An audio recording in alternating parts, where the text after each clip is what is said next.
All right, that's enough of that. Let me get the chat window up. I think for the first time I've actually got this thing running, and I bet there's an echo. It's like, I don't know if you guys see an echo, hear an echo. Let me know. Let me get back to the comments. There we go. Looks like we've got Arizona Cowboys ready for pinball. Off-grid arcade. Hello, hello. And we're all saying our hello. So welcome everybody. Oh, look at this. I got stuff in the way. Look at this stuff everywhere. Stuff everywhere. I don't know if we'll get much pinball playing in, but we're going to talk a little bit about what I worked on today. And Arizona Cowboy 1 will appreciate this because he's been helping me out with my 3D printer, which I'm going to have to get back with him and pick his brain again. It just nothing major. Just might update you here soon on what's been going on with it. I already took one back, got another one. It just the one went kaput. But hey, you know what? Stuff goes kaput, and they were really good. They gave me another one back, and it's working. I've learned some new things. I've actually created some stuff. Kind of cool. I've got some G.Parker arcade key rings. Actually figured out how to. I don't know if you can see that very good on the camera there, but made a couple different styles. So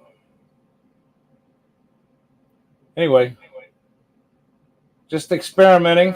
Finally figured out how to not download something, but actually create something of my own, and that's as far as I got. But I'll be getting with you, Arizona Cowboy 1, on a couple questions I got. But anyway, what I did, well, let me just say, it looks like Off-Grid just finished some VR golf. I know he loves his VR golf, and been looking forward to playing some that forever VR cornhole again. We had a nice discussion about that last weekend. But here's what I've been working on. Let me show it to you. Let me bring this up. There is the Nintendo Switch.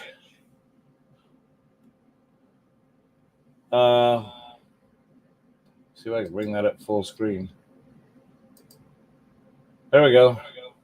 Nintendo Switch printed cabinet for the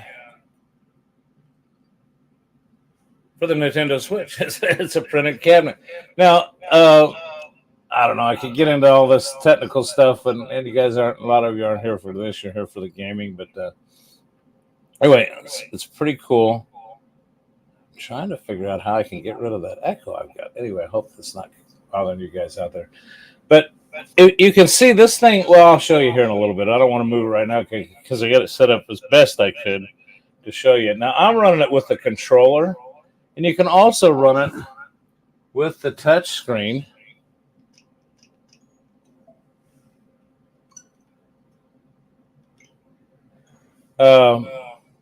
And it's got a way to put buttons in it. You can get an encoder and put buttons on it. And the file to print it came with the holes already in it to put the buttons in. But, I'm thinking, I don't know if I'm going to worry about putting the buttons in because I can play it with the controller and I can play it with the touch screen.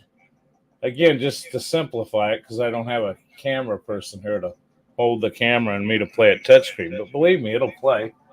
And let's just see if I can pick a game.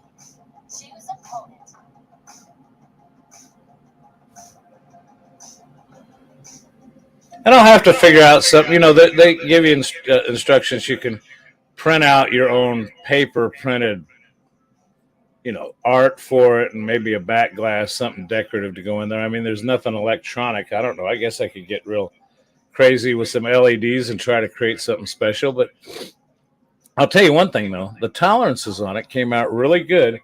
It fit that switch just perfectly. And that's one thing about if you want to hook the buttons up to it, out of this side over here, I'll show you this real quick. Out of this side over here, you have to have this USB-C to USB-A adapter, and it has to stick in the side here where your USB-C is, then run the cables back inside to a USB encoder into all your buttons. So that's how you do the buttons on it. But I just don't know if I'm going to mess with that. I don't know if I like that sticking out of there. What if it breaks off or breaks my switch? I just think it's cool. And by the way, I'm printing out the legs for this. The legs weren't done. That's one thing about 3D printing.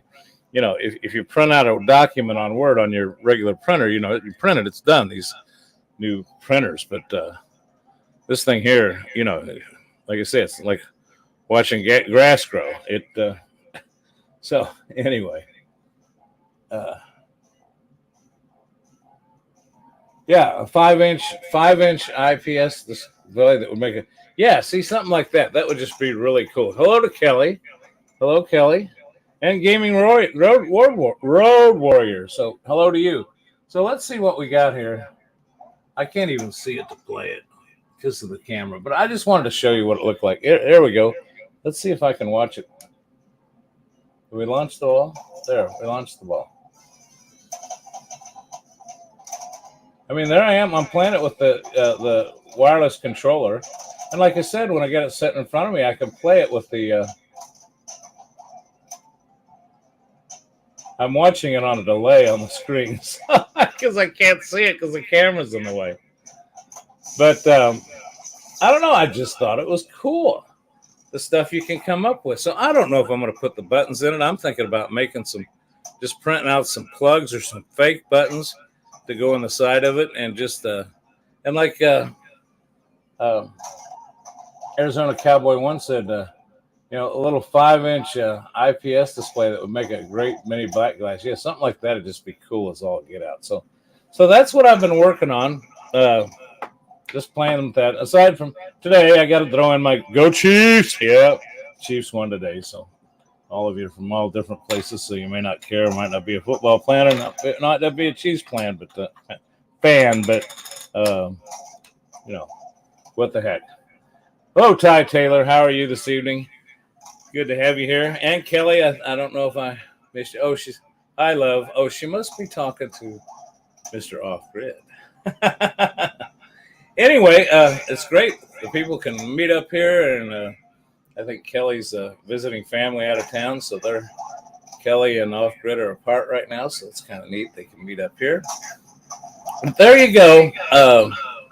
Little cabinet. Let me see if I can do this without knocking that camera over. See, it fits in there. There's the holes on the side for the buttons. Holes in the front. I mean, you can put flipper and nudge buttons in.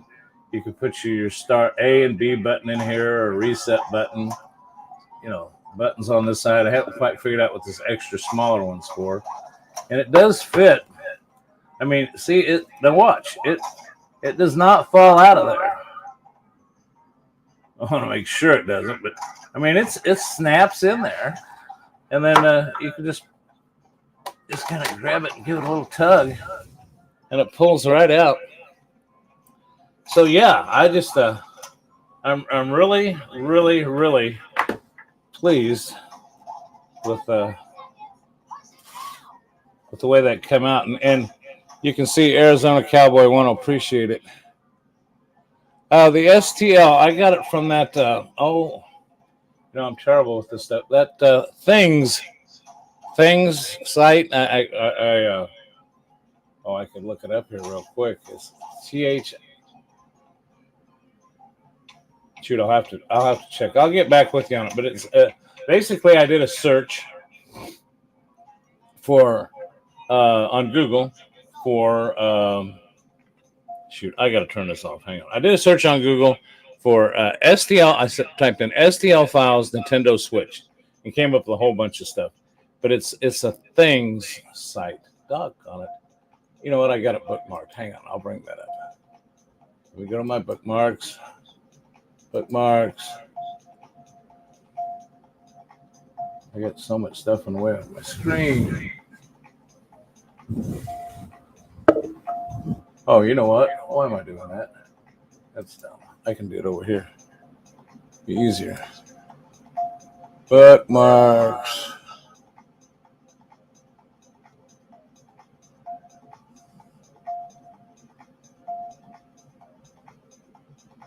And I have got so many bookmarks. I don't know if y'all are familiar with this.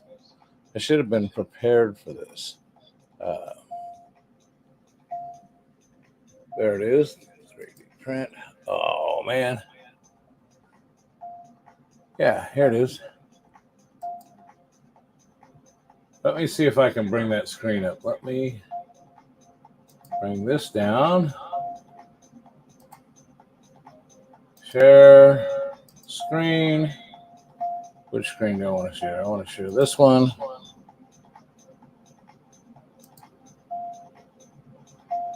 Okay, this is the site, thingiverse.com.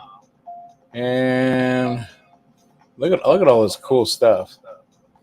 But where did I find that? I have to. Here it is.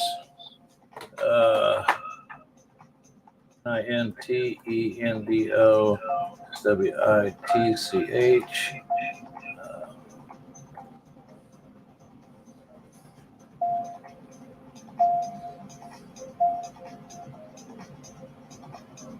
Okay, it's gonna make a liar out of me. Let's just find it the original way.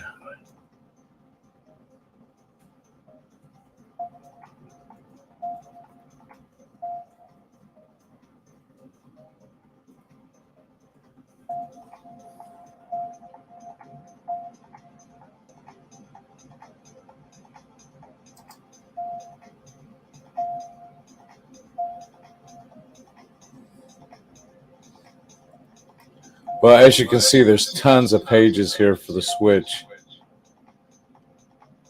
If you search long enough, you'll find it.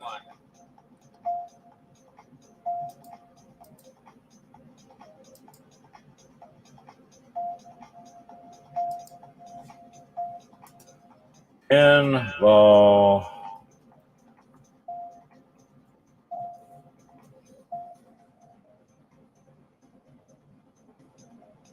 Help if I could spell. I'm under pressure.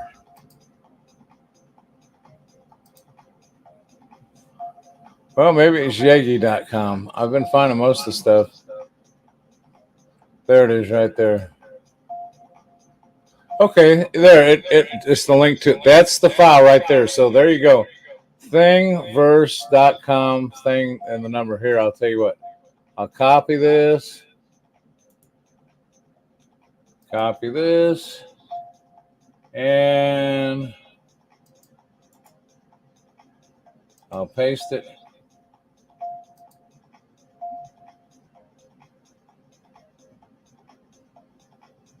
There you go. That is in the chat. So there's the link to that in the chat. Now, let me turn this switch off. It's being noisy. At least I don't know if you guys can hear it, but I sure can. It's driving me insane. And get that turned off. Okay. Well, with that being said, okay, that's kind of one of the things I wanted to show you. Okay, I got the link in there. Good deal. Anybody else? Oh, my adult bookmarks. Yeah, I know. We gotta be careful here when we're looking through here. But no, I'll tell you what. Look at all this stuff from the Nintendo Switch. I mean, there's just all kinds of cool stuff. Cases for them, things to hold your little game cards. I didn't bring them down here. I made, the little Joy-Cons. There's some Joy-Con holders. See, here's another photo. Oh, I took that off the screen. Let me bring that back up. Here is that machine with the legs on it, the buttons on it, and somebody put some artwork on it. So if you can see that there, that's pretty cool.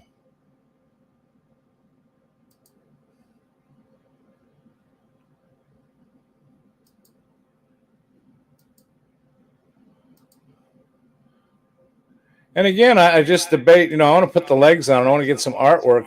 I might put some fake buttons on there, but I don't know if you can see the picture.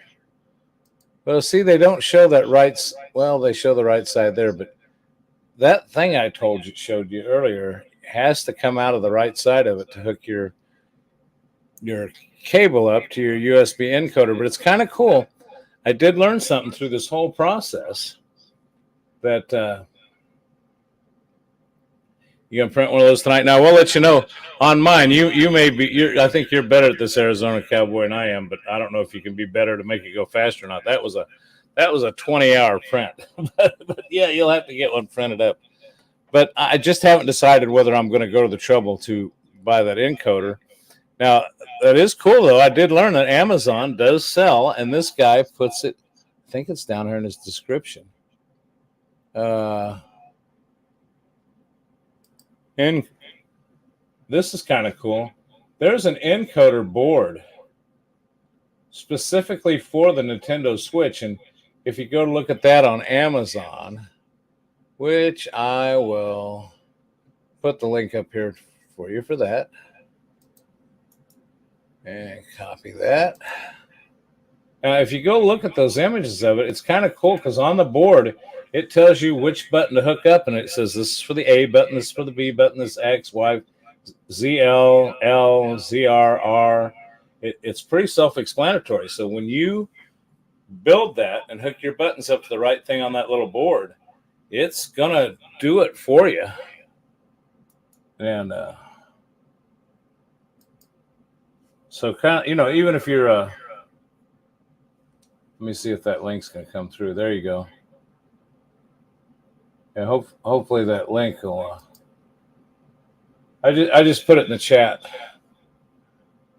This is error occurred when doing that, so I don't know. But if not, when you go to that link for where the STL file is, it's in the description. He's got the link to all the little parts you need. So I haven't decided what I'm going to do. Now, with that being said, let's look at something else. This is where the guy got the concept from. I've been reading up on this. And let me see.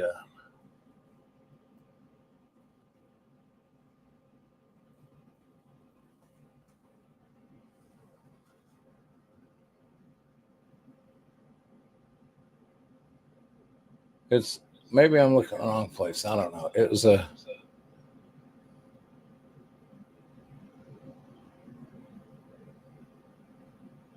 Tulsa Arcade, and this guy actually makes these out of wood and sells them. Let me see.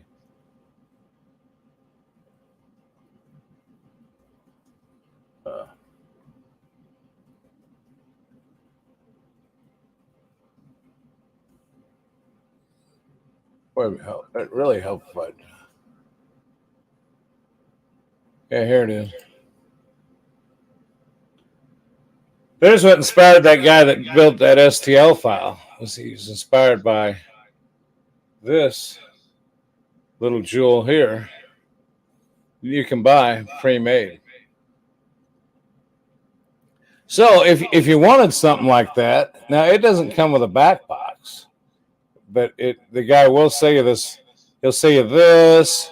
He'll say you just the wood. Then he'll say the wood with the trim. Then he'll say the wood with the trim with the buttons. Then he'll say the wood with the trim with the buttons of the encoder. He'll say the whole thing. Now, eventually, see this thing says here right here if you can see it, $49.99 on sale.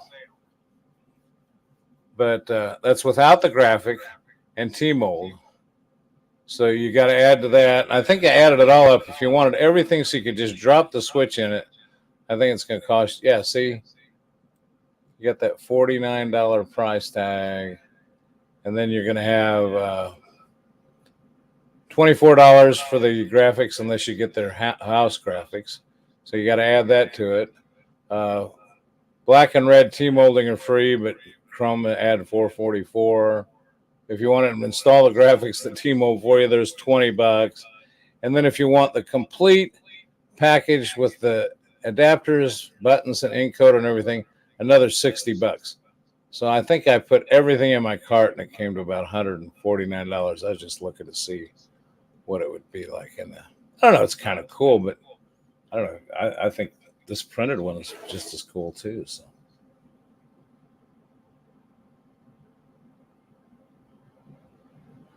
Yes, it is. And you know what? I'm going to have to research that because I could have swore they said there was an something you could do to make it work with this. So what I'll have to do is, the Unknown Gamer has the OLED. So next time I go to his place or he comes out, I'm going to have him bring his and just see how it fits in here. And because I'm wondering, is the physical size of is the physical size different, or is it the screen size different with smaller? Is it? I'm just curious. I know the OLED is larger screen, but is the physical size, if that makes any sense, is the physical size any different?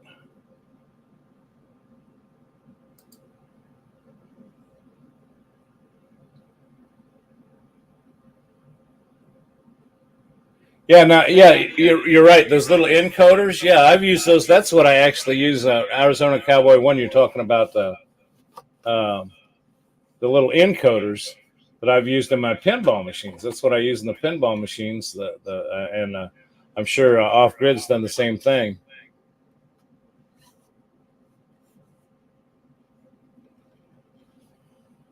Are all those switches the same size? Oh, okay, yeah. Like I say, Bart, I don't know, but where was I at? Um, yeah, I've used those to make. I think Off Grid's use those encoder boards too. And I'm just curious that encoder board. This one says that this guy put online says it's specifically for the Switch. Now that could be just because it's labeled that way. I guess I've got an extra one of those encoders that I used on my pinball. They came at Amazon. If you bought two, they were cheaper. So I bought two. I only needed one last time I got them. So I'm wondering. I hate to blow up my Switch, but I'm wondering if I could just plug that into the Switch and see if that'd work. That'd be half the battle right there. Then all I'd need is some little buttons. And the only other thing is I've got some little small on-off switches, spring-loaded switches that are about a fourth the size of this diameter. That's why I'm thinking about filling these holes and putting in some smaller switches. I understand that it's cool that they wanted to put full-size arcade buttons in here. That's cool. But if I had a smaller switch, it just seemed like proportionally it'd been nice just to have a small little button up here, which I have some of those down in the basement somewhere in my little stack of tools. But I don't know. The only other thing about the print, Arizona Cowboy One, I got to tell you this. It said you don't need supports, and you know more about this than I do. But if you can see this is, of course, printed all day. Everything was fine except right up here at the top. There's a little bit of warpage and sagging, and some of this is kind of rough here. So I don't know if I should have changed it over. It would have taken a lot longer and used more filament, or if I should live with that, or if there's some other reason why that happened. But that isn't kind of a non-supported area there, and you can just see that little bit of a wrinkle there. And it's not enough that it bothers me, but it might bother some people. But other than that, it came out really good. So I don't know if you got any ideas on that.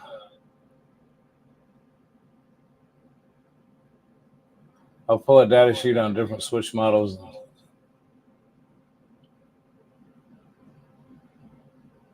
Yeah, we'll have to. Yeah, we'll have to see. But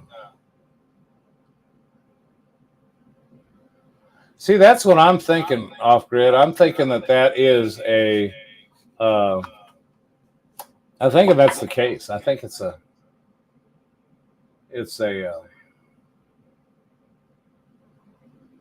That's the situation. Let me see if I can do something here.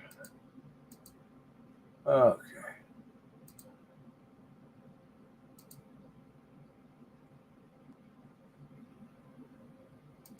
Just typing in something here.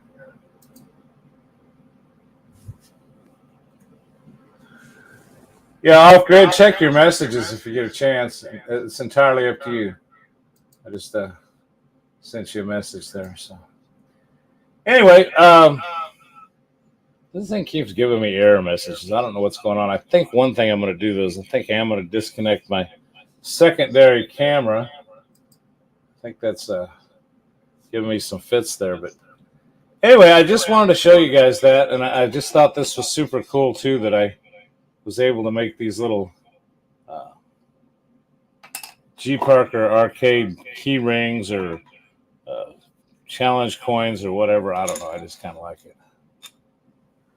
I'll print an ABS, maybe split the model so there aren't any overhangs. I'll work on something. Hey, that's cool, man. I'll tell you what, this Arizona Cowboy, man, he's the Arizona Cowboy 1. He is the man when it comes to this 3D printing. So that's cool. And I'll have to touch base with you again. I just got a couple minor questions, and I don't know. I'm going to have to write them down. I'm getting old. I forget stuff real easy, but I just haven't had a chance to jack with that pie thing yet, to work with that. And just been so busy with stuff. But it seems like it's getting crazy around here. But anyway, that's it, man. I just wanted to show you all that. Let's see. And let me check this here. Well, let's see if we can hook this up here. I'm going to turn this. Well, wait a second.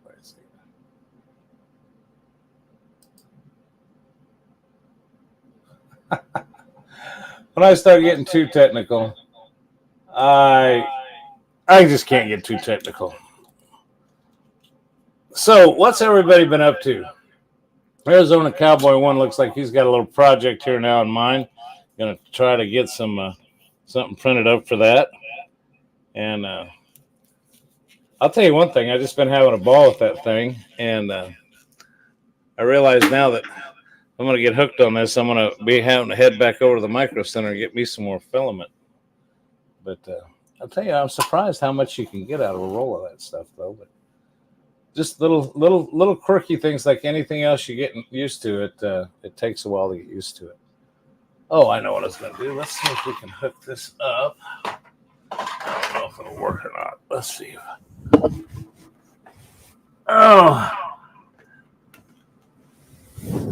Oh, there we go. Well, the man had questions. We're going to get answers. Let's bring him on. You're on. Hey, how's it going? It's going good. I just saw you. I saw you were done with your golf date, so I thought and it looked like you had some questions about that little pinball thing. So I thought I'd bring you on here and see what you're up to. It's always fun to have somebody on. Yeah, that thing's really cool. That's pretty sweet that you can do that. Print it out. Yeah. The legs are printing out now. And I was hoping they'd be done in time for tonight's show. What's Kelly saying? She's throwing you hearts and kisses. Oh, yeah. How do the legs attach then? You know what? They're kind of like real pinball legs. They're angled, and they've got a little shelf underneath them. And I found that everything that I do with these, a lot of stuff snaps together. But if you want like that little Jeep, it was amazing. The little mirrors just snapped in. But you're always afraid they're going to knock out. I just went and bought some super glue, some of the thicker super glue, and it's been holding anything I want. This is all one piece, but I think you just put those legs on there and put a little tiny couple drops of super glue on there, and they're done. Oh, that's cool. Yeah. So since it's Nintendo, I'm doing this color and then red. You know, right? Kind of. I mean, as close as match as I could get to the Nintendo colors. Right. That's really neat, though. That's really neat. So you're not sure if you're going to do the buttons?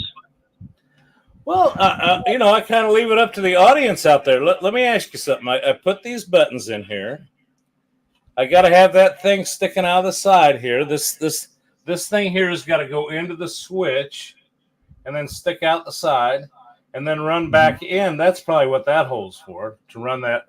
I'm off camera. That's probably what that hole's for, is to run that back through there. the wire, and it just seems like a lot of work when I've already played it in here, and the switch works with a touchscreen, and I've been having a ball with it. Yeah. Yeah, it's pretty neat because you really would have two ways right now to play it: the touchscreen or the controllers, right? Right, right. Yeah. So I don't know. Maybe, and like I said, I think if I were to do it anyway, I wish I had one with me. On a computer, the little button that turns it on and off, it's just a momentary switch. Well, I got a couple computers from a guy that didn't have those on them because they were industrial computers. They had control boards that turned them on. Another computer turned them on. And so I went to the Micro Center one time, and I just bought some little tiny momentary switches. And I think I had to buy like 6 of them, so I had a bunch left over. And, they'd have been perfect in here because they're just like, wish I could find one. I thought I had some up here, but I don't. So, right. Yeah, that let's would be see. Go ahead, Bart. I'm sorry. No, I was just saying, I was agreeing. That would be neat to have littler buttons. I mean, I get it what they're saying. That the bigger buttons are more common and easy to pick up. Right. Like I have a whole box full of the full size buttons for building main machines and pinball machines, and I have spare parts. But yeah, for something small like that. Yeah, Retro's wanting to know where you put the subwoofer in that. Yeah, yeah, that's what I was getting ready to say hi to. I didn't want to interrupt you, but Retro Arcade Music Man's in the house. Hello and welcome. And yes, I don't know. We'd have to. I guess we cut a hole out in the bottom and put a big old subwoofer in there. But if anything, though, see, to me, and maybe some people really get a kick out of playing it. And I'm not saying I wouldn't play it, but to me, it's kind of a novelty. That's why I'm not worried about putting the buttons in it. I'd like to maybe get some. You can buy those blank buttons fillers for main machines. Get some of those or something and fill those in and just set it on, put some artwork on it, put it on my bar top, and when people come over, just drop the switch in, and when they go, what is that? And maybe do what the Arizona Cowboy 1 said and get me a little screen to go in here or something, Right. Yeah, it's cool. That's really neat. Yeah. I would imagine that's what I would do. Would be put, even if I didn't get an encoder and all that, just put dummy buttons in it, just so it's looks finished. Right. Well, you know what? That's the ticket. Just get some buttons.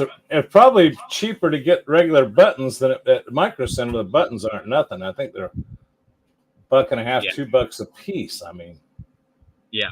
I think I paid like $1.25, including shipping, for the buttons I got. I bought them online, so you could always take the micro switches out and save them for backups, and just use the button itself. But I don't know. I would imagine, I know how I am, and I would imagine you're probably not far off from where I am, Greg. And you would put in dummy buttons, and then you would end up putting in the micro switches and getting the encoder and doing it anyway, just so you could do it. Well, I'm going to ask you this question because you're a techie guy, and maybe you don't know, but I've got 2 extra encoders that I used on my pinball machines. They're USB encoders. Now, this one on Amazon says that it's a made for Nintendo Switch, but I think that's only because it's labeled, telling you in advance what button works what. Wouldn't you think they'd be the same? I don't know. I don't know if there's some kind of special code that they have to have on the encoder so it knows to talk to the switch properly.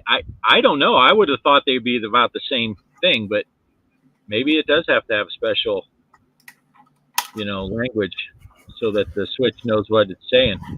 Well, I did buy a 2-year extended warranty on that switch, so I guess if I blew it up.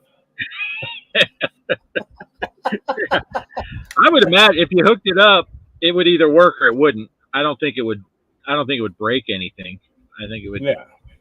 It would either work or it wouldn't work, and they may have to do some tinkering with figuring out where to plug in each button to make it do what you want it to do.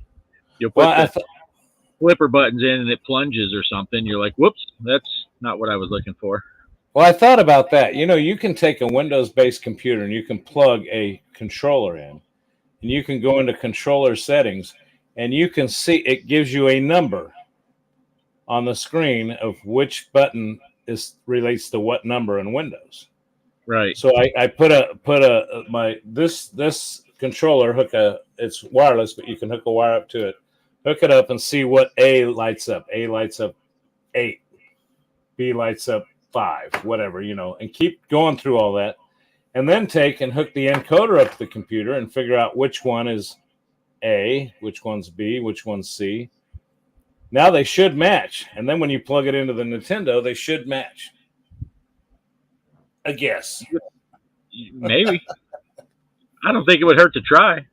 It's just your time that you're wasting, I would think. If it either works or it doesn't, and it's a little time spent. But if it works, great. Well, unfortunately, I'm not employed anymore, so I don't know what. I guess I got to find something to do. Right.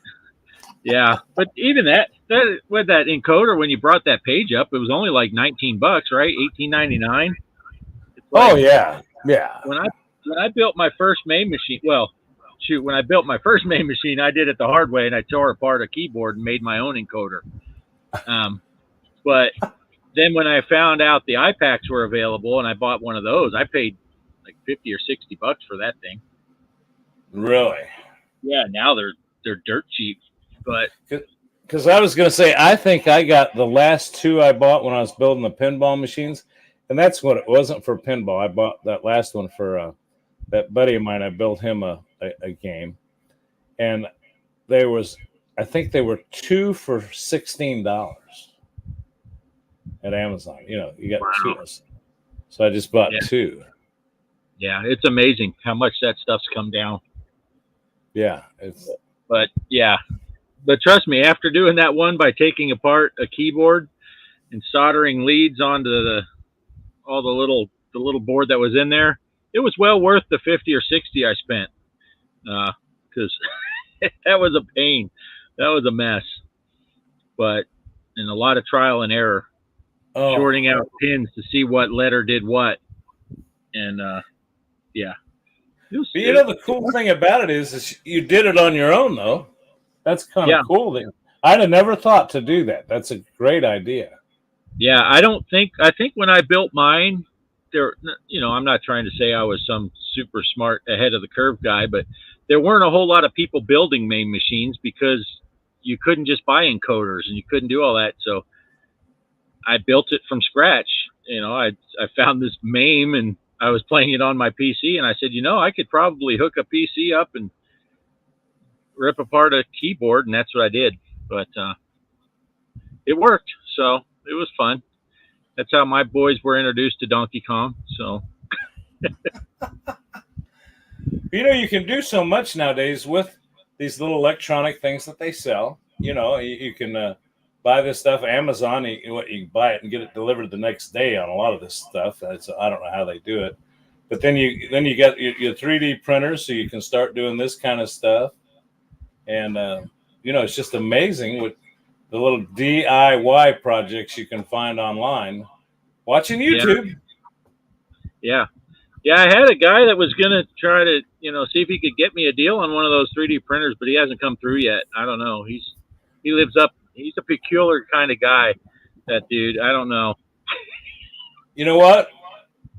I've still got the word out to get. They only gave you one. Now, this is a funny story. Micro Center, they said they sent out those coupons and they're giving one per person. And then I started seeing them on Facebook. You could, but they have had everything on Facebook. You could click and get yourself a coupon, except the 3D printer. I have yet to find the 3D printer. So I've still got word out there to people that if you come across now, one friend of mine went out there and said that they just gave him a coupon. Oh. But, he ended up buying I said, well, I want that 3D printer coupon if you didn't use it. And he started laughing. He says, oh, I bought one. Right. But they took the coupon and they scratched through it. Yeah. but it's still good till October 10th or something like that. So if you really want one, I'll. Yeah. Huh. That's an interesting deal. If they would supply. Yeah, it's weird that they would scratch yours off so you can't reuse it. But if someone just off the street goes in and says, "Yeah, you got any of them coupons?" they would give him one. That would be a nice deal. I don't know. I don't know. I haven't quite figured it out yet. So. Yeah. Is there one of those? Is Retro still in the? I wonder if there's one of those micro centers in Phoenix. I could make a run. Oh, Kelly's up in the Portland, Oregon area. Wonder if there's one in there. She could go buy one while she's there. Retro. Is there one in Arizona? I don't know if he's still there or not. Yeah, I think the closest one to me in Texas is just as far to drive to Phoenix as it is, or to go there as it is to go to Phoenix. But if I go to Phoenix, I can stay at my mom's house instead of a hotel, so it's cheaper. Right. If I was going to do that, I might as well just drive up to your place, Greg, and stay and hang out and play pinball with you, and then go buy one at the one by you. You're always welcome to come up here. Let me do a search. I'm going to do a quick search. I'm going to do a quick search for Micro Center location.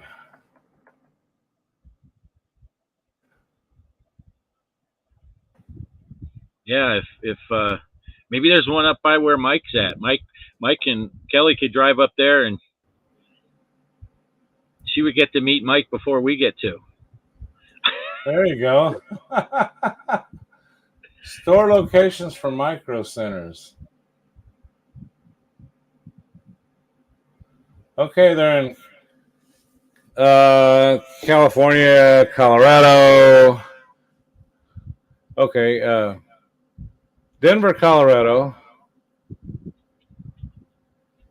Some town in Georgia I can't pronounce.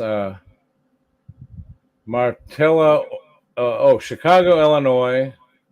Overland Park, Kansas. Cambridge, Massachusetts. Manson Heights, Michigan's Rockville, Maryland. St. Louis, Missouri. New York.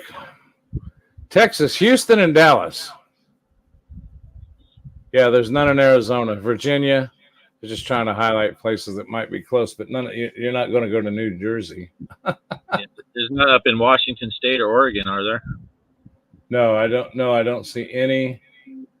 No, the states are California. It's easier to say the states: California, Colorado, Georgia, Illinois, Michigan, Maryland, Massachusetts, Kansas, Minnesota, Missouri, New York, New Jersey, Virginia, Texas, Pennsylvania, and Ohio. That's it. That's the Pennsylvania. Poe can get one. St. David's, Pennsylvania. I don't know where that is. St. David's, Pennsylvania. I'm looking further here. Yeah.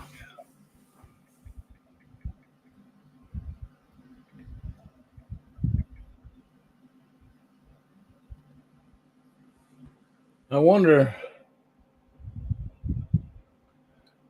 Well, I wasn't sure how serious you were about one, so I'll tell you what I'll do. I'll do a little more rigid checking into that and see what I can come up with. St. David's is on the wrong side of the state for Poe. It's on the Philly side. Oh, yeah, he doesn't like the. Yeah, see, so Dallas would be the closest one to me, and Dallas is an 8-hour drive. Oh, wow. Yeah. For people that don't realize how big Texas is, it's an 8-hour drive to get to Dallas, and we are 2 hours almost from the western border. To go to El Paso, it takes me almost 2 hours the opposite way. So to get from El Paso to Dallas, you're talking about a 10-hour drive. Wow. And Dallas isn't even all the way on the eastern side. So it's crazy. Like I said, till I go to Dallas, I might as well just spend another day in the car and go up to your place, and we can go play some pinball at that place you go to. That'd be good. I'll tell you what. That's the other downside is if you have somebody get it for you. Now, like you said, if Kelly's up there, fine. But I'll tell you one thing: it's not a big package, but it's heavy. I'll tell you what. I'll tell you what. Over Christmas time last year, we shipped some stuff, some presents out to people, and I'll tell you what, shipping's gotten crazy. Yeah, that's true. It would probably be better if I knew for sure that I could get a coupon from them at the place. It'd be worth it to drive to Dallas maybe, and when Kelly gets back, and take a couple days off and make a trip out of it. I'd call them first, and I'd make sure they had them in stock. And I'm also wondering, is this something that was just for this store? Because I did notice it said in-store Overland Park location only. Oh, now, it could be just for that coupon. Maybe they sent. See, because I told you the guy I know went in there and said that a guy gave him a coupon. Right. So I told another friend of mine that, and he went in there and said, "Can I have a coupon?" And he says, "No, they're keeping track of who they mail them to. They're only sending them out to select people." And he says, "Well, that's not what happened to a buddy of mine." And he says, "Well, that guy shouldn't have done that." So see that they're kind of. So you got to just go around and ask every employee. Yeah. Like, what if I slip you a 20? We'll make it work or something. Yeah. Who else do we got in here? I see Kelly's still in here. Gamer Effects dropped in. Retro's here. Gaming Road Warrior, we already acknowledged him. Digital Victory just popped in. Oh, Digital Victory's here. And let's see, there was somebody I saw up here. Ty Taylor. Ty Taylor was here. I'm not sure if he's still here. But anyway, I just always like to just say hello to people. And there's Digital Victory. I don't know if you got a chance to see I hope this makes the Digital Victory seal of approval. The Nintendo Switch pinball table.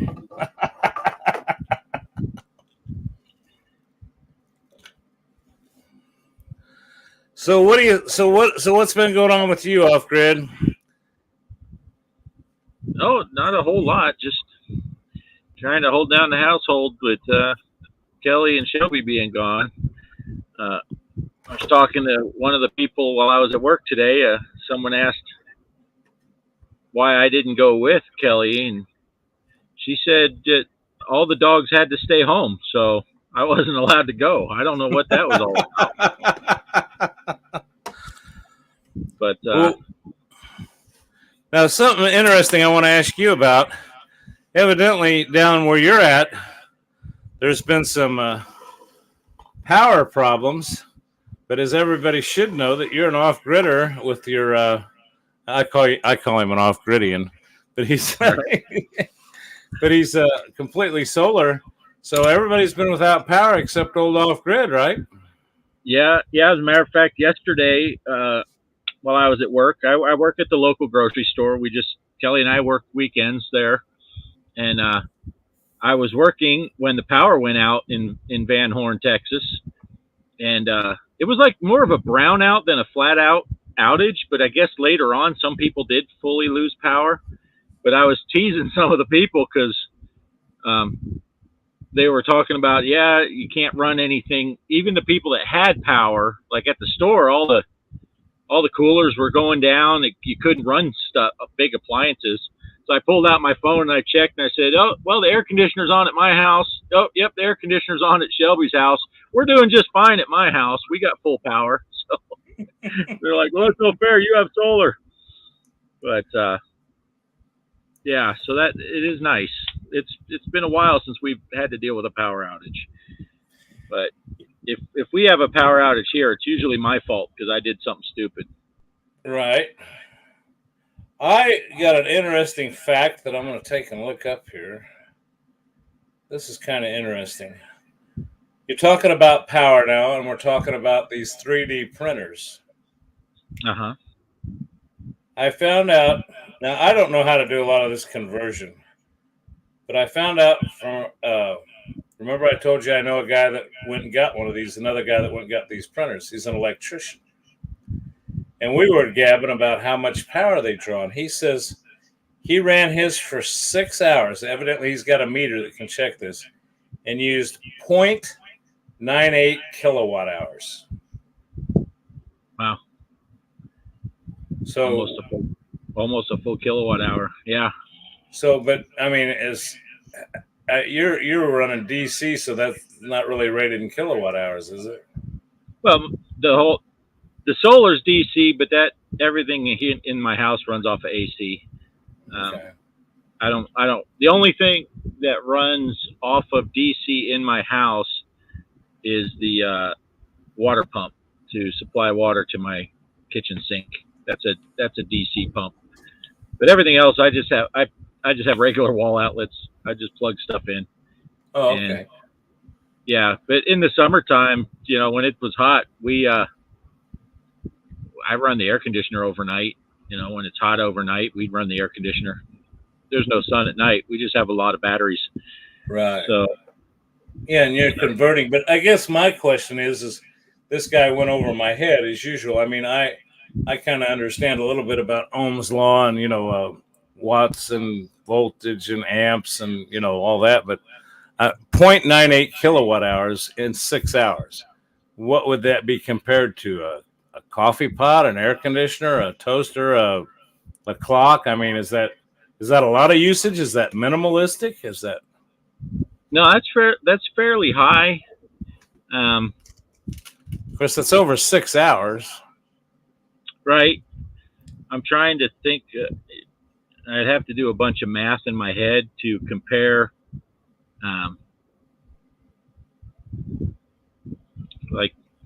For the sake of this audience, I did my power tests on my pinball machine and all of my arcade games, and that Star Wars Arcade 1-Up draws such little power, it really shocked me.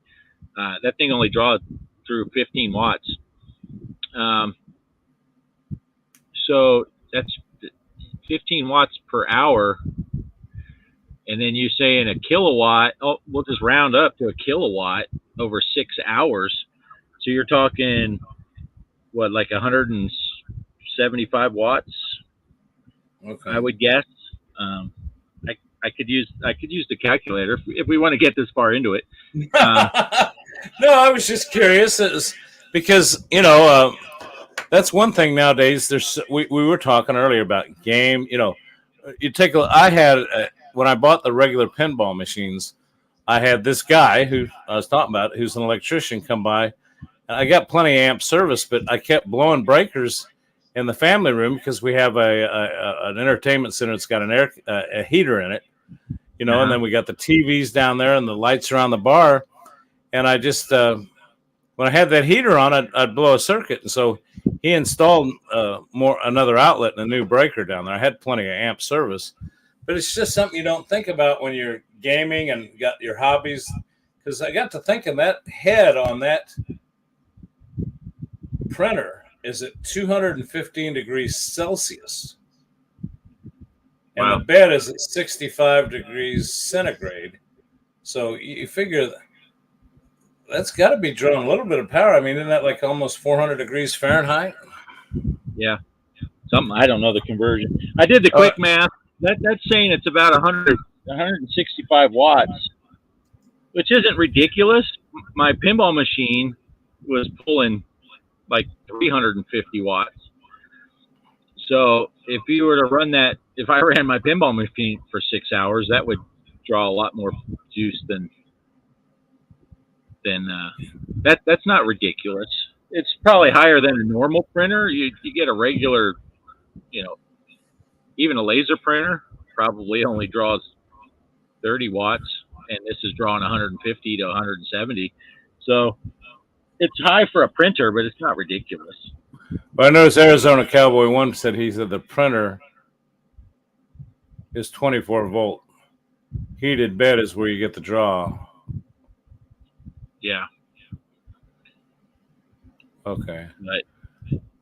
Oh, and he says you don't really need the heated bed when you're using the PLA. Okay. Well, I didn't think about that. Again, this is all new to me. All I know is that thing, like I say, don't get in a hurry and don't sit and watch it because you'll just fall asleep. Yeah. Yeah, I would probably tend to try to find stuff that's I could print. Well, of course you don't necessarily know, I guess, but I would want to do most of the printing in the daytime when the sun was up, kind of thing. Right. So it's not drawing down my batteries too much, but yeah. Of course, it depends on what you're printing. Like I said, this was a 21 hour print. Yeah, see, I'd have to print overnight at that point. But I could do it. I just couldn't do it every day if there was cloud cover. Right. Well, more panels. Yeah. Yeah. No, I just told my neighbor, I got a new neighbor out here, and he bought a bunch of solar panels at a place I recommended out there by Retro's place out in Phoenix. And he bought a bunch of panels. I said, there's no such thing as too much solar. Go get you some more. Yeah. But, of course, eventually you need more batteries. If you want to do stuff overnight, you can have a million panels. They don't do you nothing at 2 o'clock in the morning. So, yeah, because that's the big thing with solar is that the only way you have to find a way to store it. You can't just. It's not just. Right. That's why I have my Tesla batteries out of Tesla Model S cars. Oh, is that what they actually batteries out of cars that they use? That's what I'm using. Yeah, that's what I use. Which is kind of funny. Each one of them, the battery pack, 20 inches long, 10 inches high, and then 4 inches wide. However you want to look at that. That's the dimensions of it. And there are 444. Just a little bit bigger than a AA battery inside each one of those packs. But they're lithium. So, yeah, they work well. And then I have 4 of those battery packs. They put 11 of them in a car. I have 4 of them to run my house. Wow. Yeah. Wow, that's amazing. Yeah, and then we have a 5,000 watt inverter. And I got the batteries wired up at a 48 volt system and then a 5,000 watt inverter so we can run. I can have the air conditioner running and we can use the cooktops. Everything in our house is electric. So, right. I can cook food. Air conditioner can be on. If the refrigerator pops on, I don't have to worry about it. It's all pretty good. It's fairly rare that we pop when we draw too much. That might be in the morning time. You're frying up some eggs, throw toast in the toaster, the coffee pot's on, and it's summertime, so the air conditioner kicks on, and then you're like, whoops, one too many. The fridge compressor and the air conditioner compressor fired at the same time. Yeah. Yeah, you got to get a custom BMS for you can get them pretty easily. It's just a little bit of a pain to. And most of those battery packs from the Tesla cars come with the wiring already. You just got to tap into it. BMS is battery management system, so you don't overload. Keep your batteries balanced, so you're not overcharging some, trying to charge the other ones up. But I also only run my battery. We're getting pretty deep into this. So That's okay. People are. Let's say it this way: we got people watching, people engaging. Carry on. It's good. I only run my batteries at the middle. Well, it's a little higher than middle. 60% of the battery. When my thing sets at 100% and stops charging, the batteries are only at 90%. And then when it's dead on my end, when it would kick off, the batteries are at about 30%. So I'm really running in. Yeah, I don't drain it too far. If it gets down to about 30% battery capacity, it shuts off my whole system, and it's actually closer to 87% of full is when my system thinks it's full and stops charging. So I don't have to necessarily worry about overcharging, because that's what kills you with lithium. That's what charges. Lithium batteries will catch on fire if you overcharge them. So I have a pretty good window that I don't need it anyway. And now I'm starting to catch on to what you're talking about, battery management, because I used to have these little LiPo well, I still got some around here, LiPo battery packs from my model airplane hobby. I've had so many hobbies, and when they developed that technology, it made it so great because it used to be to fly a model airplane you had to have a gas motor, the old nitro motors, or if you had the batteries to put that much power, amps, and voltage into a motor and get that kind of RPM, you had to have more battery weight than you could, it'd be like trying to fly a car battery. Well, they came out with these little LiPos, but they're like two cell, three cell, single cell, 2 cell, 3 cell, and 4 cell. The single cell are no problem, but when you got a 2 cell or bigger, you had to get a balancing charger, because what it would do is the output all came from all the batteries that went to the motor. But you had to have a second plug for charging, because that second plug went to each individual battery, and the charger had three or four different ports. Now I'm getting too deep into it, but you know what I'm trying to say. It would make sure that the voltage was the same across them all. Exactly. Yeah, because you don't want to have, if one's too low and the charger's still trying to charge it, and this one's topped off, you'll overcharge it, and that's not so good with lithium. Right. And then when you're running your house and stuff, and even with cars, electric cars, you got to be careful, because you don't want to charge lithium batteries if they're too cold either. So I have to make sure our batteries are actually inside the house, so that in the wintertime they're not freezing when it gets below freezing here, because you don't want to charge them.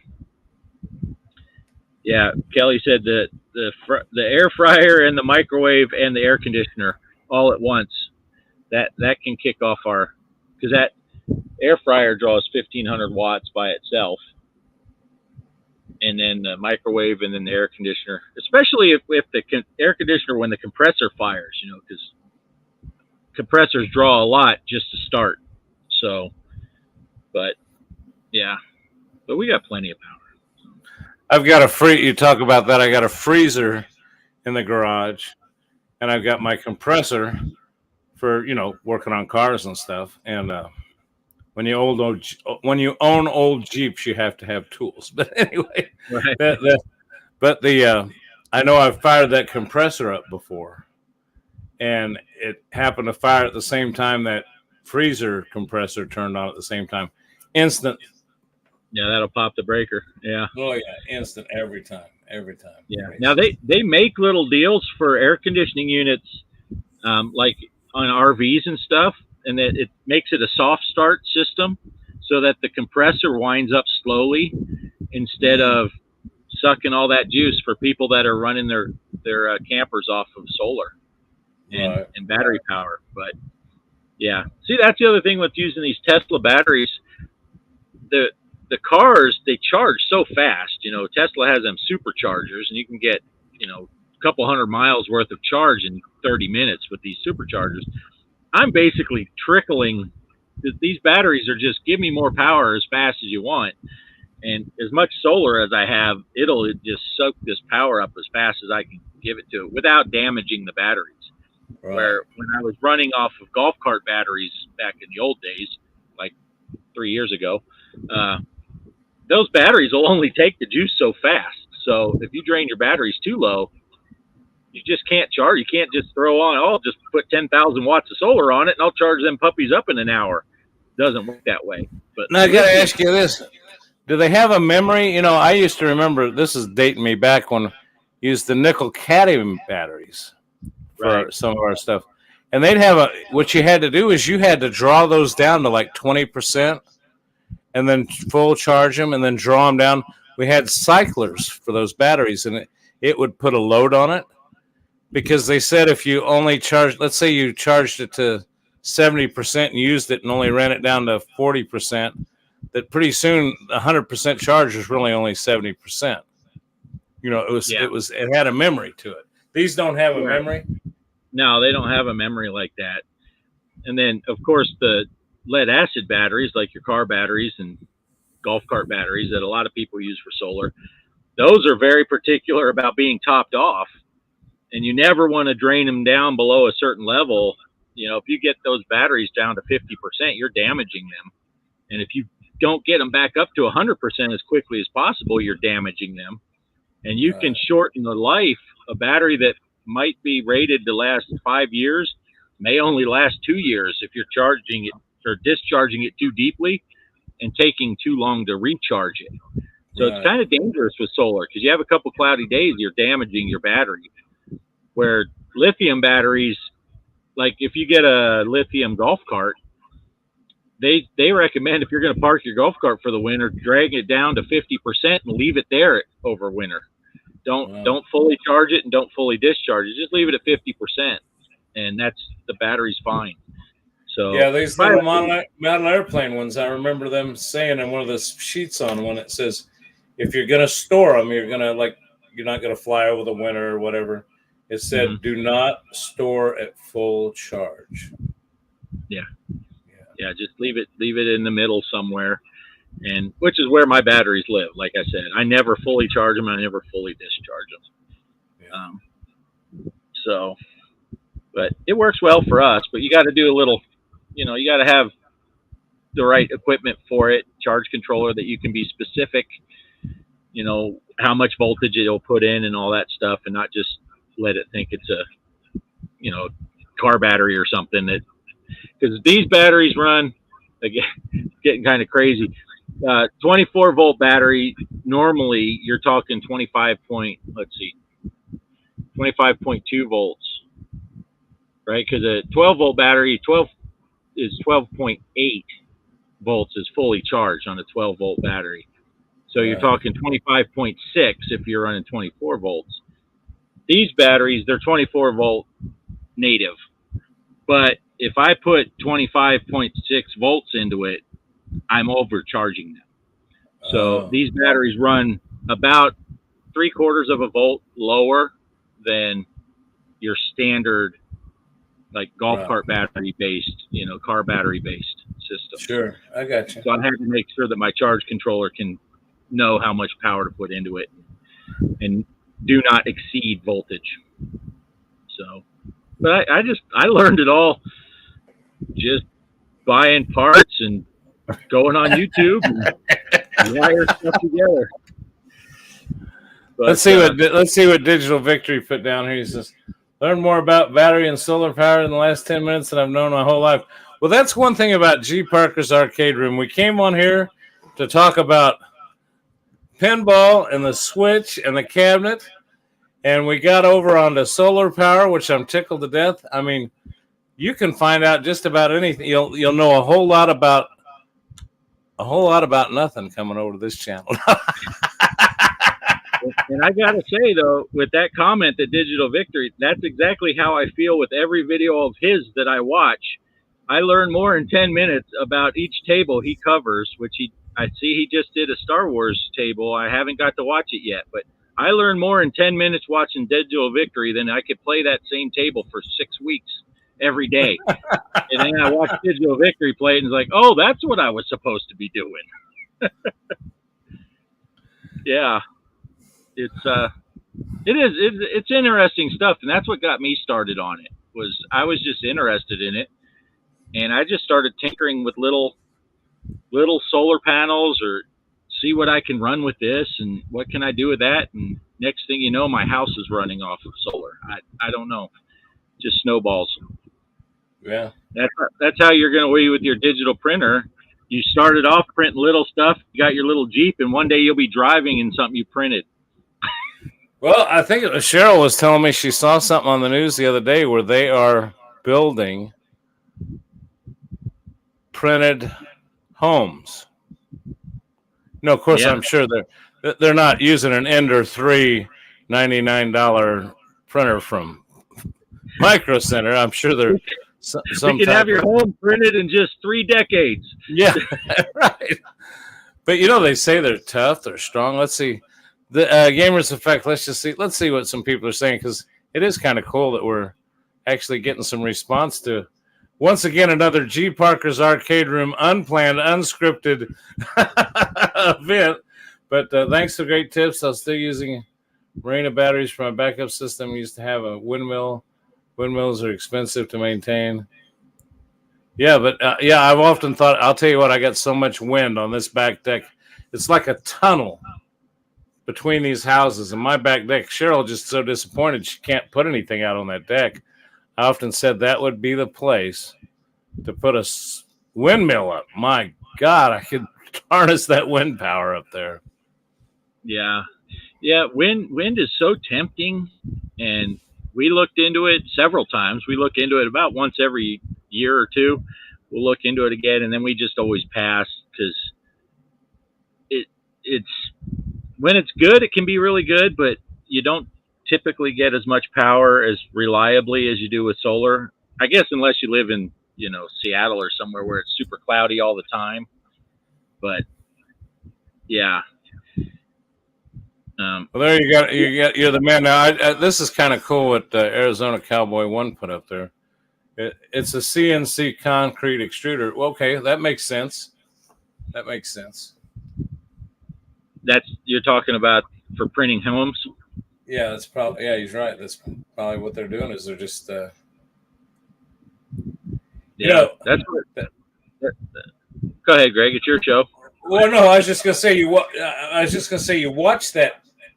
Like I said, you're nuts if you do it, but I'm a little off. I'm not completely all together here anyway. I mean, I've sat down there and watched that printer, and it's almost hypnotizing. You got a beer.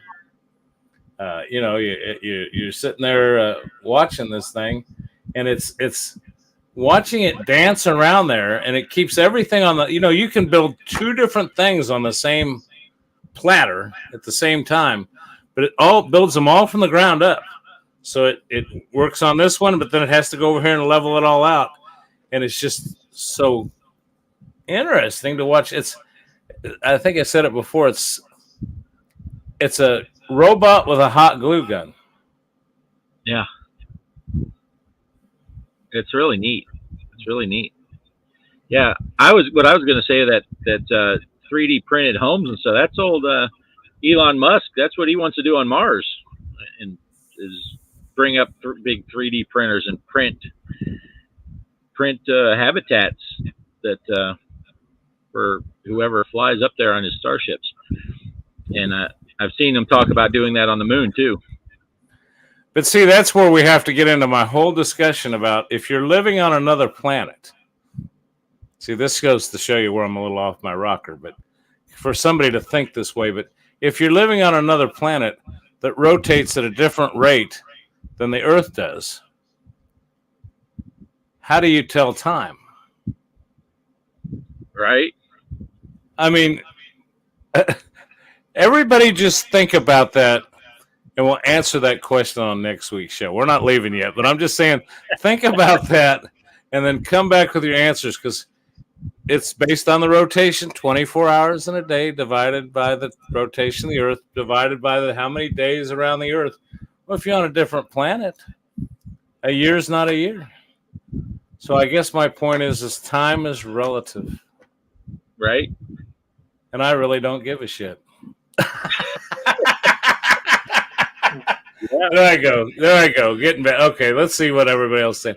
Enough of my silliness. I saw a 3D printed home. It was very interesting. Mike says, Gamers Effect, off grid, you better move to the train set to the shelf before it falls on your head. Yeah. You noticed the train set. Yeah. I have another train that's over top of our bed. I can do this.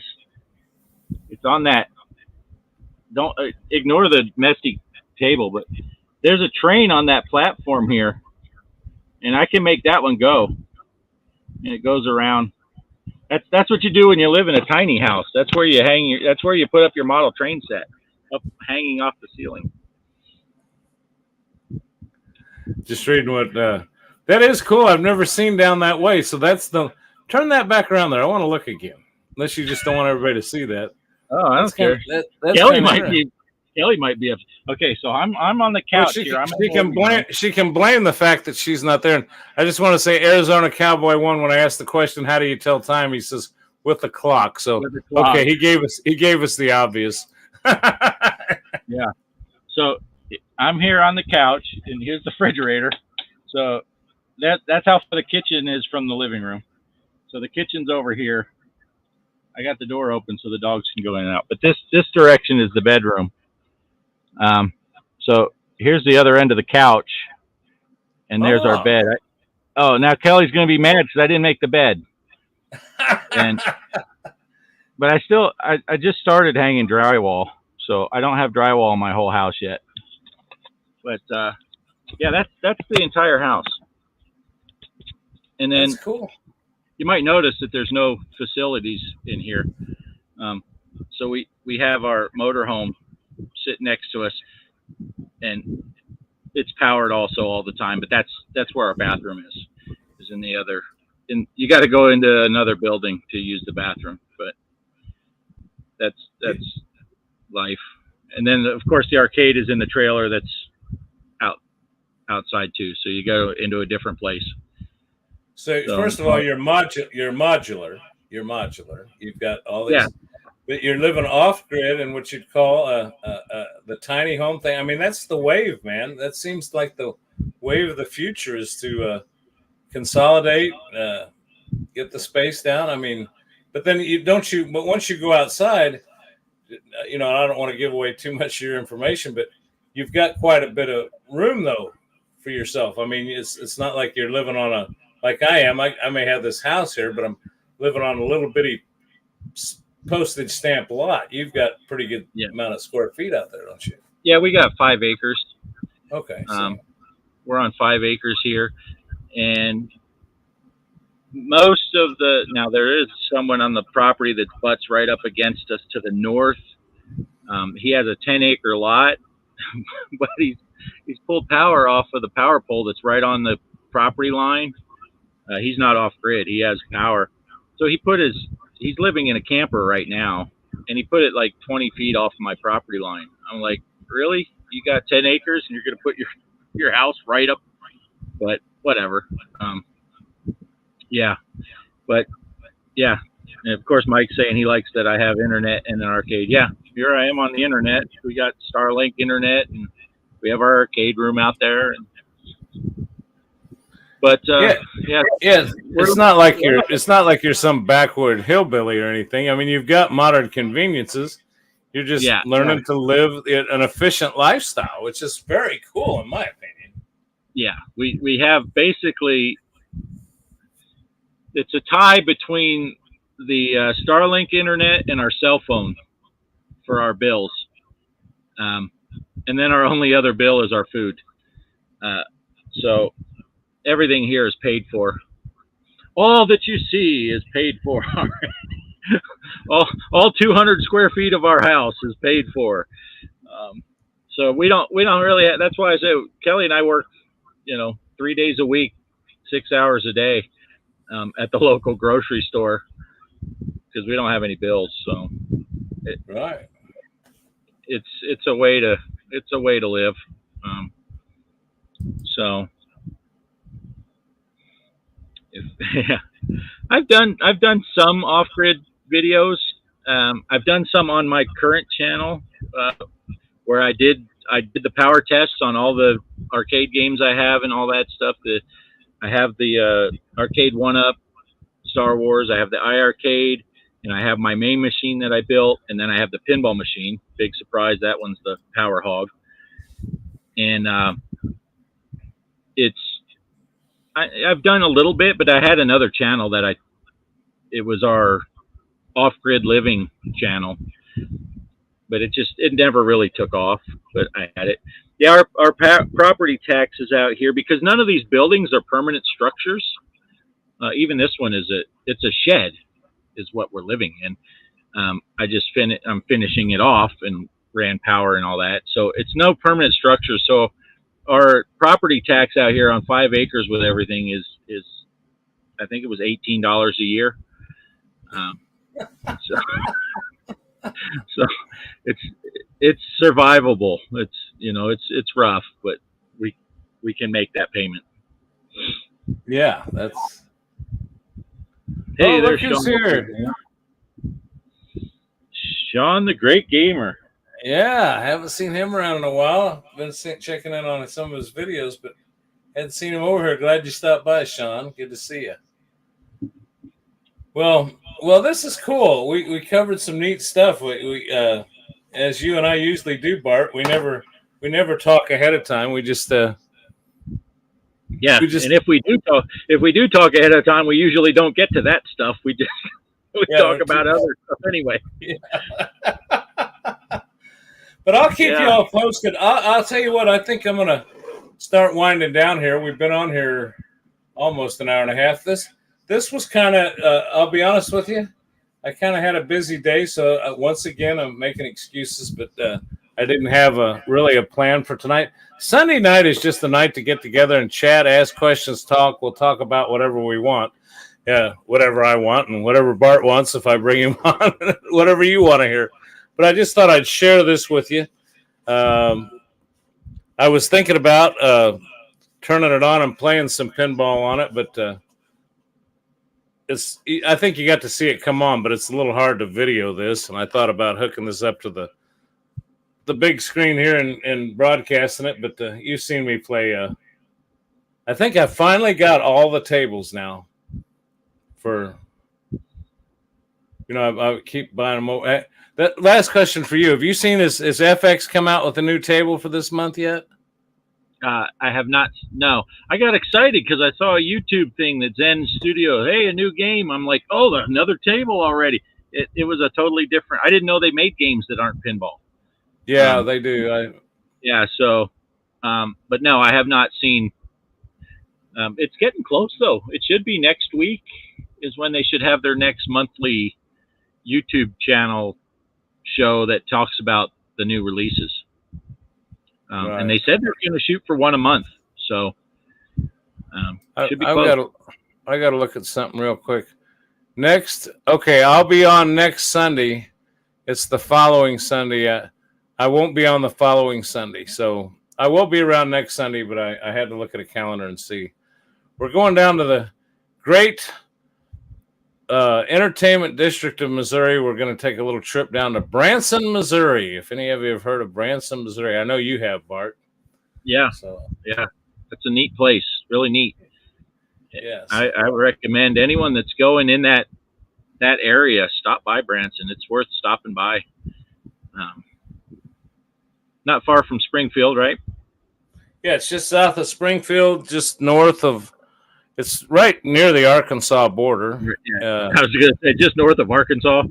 Yeah, just north of Arkansas, south of Springfield. But and you got to kind of learn your way around down there. The main drag is unbelievable. There's so many attractions and so much stuff, and you'd think there's a traffic accident ahead.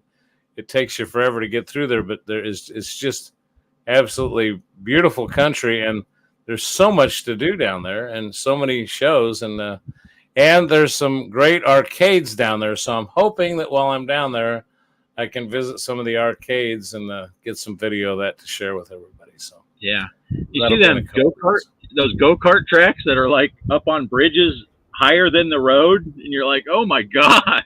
Oh, they've got go-kart tracks. They got that big spirals that come down, and they're like 4 or 5 stories in the air. They're just they're craziest go-kart tracks I've ever seen. But yeah, I've never spent much time there. I've been through it, obviously, but it would be a neat place that'll be a fun trip for you. Look forward to seeing some video. Yeah, I can't wait to get down there and have some fun with that. Oh, I keep saying last thing. Another thing I want to bring up, I did start a Facebook page for the channel. So look for G.Parkers Arcade Room on Facebook if you want to, and there might be a place where you can interact more if you got questions or something. I was trying to think what was going. Oh, and I'm testing. I simulcast on there tonight, and I never did check to see if it actually went live or not. So I guess I'll check later and see. But all this rambling. on Facebook as well. I'm glad you warned us. Now I got another Facebook page I got to go block. But okay. Yeah, there you go. I know I blocked yours the other day, but Yeah. Yeah. I think I still have. I think I made an Off Grid Arcade Facebook page, but then I just got away from using it because suddenly all the people that I talked to there just started talking to me on my regular Facebook anyway. So I stopped going over there. Well, you got YouTube, you got Twitch, you got Twitter, you got Facebook. If you try to manage all that stuff, you're going to go crazy. Retro says thanks. Digital's giving us a laugh out loud. Sean, it was so glad to see you stop by. Again, I'm not going to try to mention everybody else because Arizona Cowboy won, though I am on a Gamers Effect. Gaming Road Warrior, of course. And a big shout out on your drive home to Mr. Postile. Right. Yeah, I was just going to say, Greg, if you need to, get with me later, and I'll show you if your new Facebook starts getting a lot of spam stuff, I'll show you how to forward that to Mr. Postile. That's what I do with all my spam. It goes right to Mr. Postile. Mr. Postile? Okay, we'll get that. He's probably not listening this far into the show because, once I get to talking, he tunes it off. But, yeah. If you remember, I ended one of my videos. I said, we're going to see if Mr. Postile listened to the whole thing, and he's going to have to send me this keyword or something. And, by God, he did. He did. He watched he listened to the whole thing. So. He put that right in that group chat we have. He wanted all of us to know that he stuck around. Yeah, he stuck around. He's a good guy. He is a good guy. So, anyway, listen, everybody. Thanks for showing up. We've been on here rattling for an hour and 27 minutes and 19 seconds. We even talked about space travel, time, how to measure time, how to manage batteries, and a little bit about gaming. But you know what? We had a good time. And right. And we'll be back again to fill your heads with a whole bunch of nonsense. So take care, everybody. We'll see you next time. Bart, you got any final words? No, just thanks for sending me the invite. It's always fun. It's always fun. Good to see you guys. Good to see everyone in the chat. Take care, everybody. We'll see you next time. Bye now.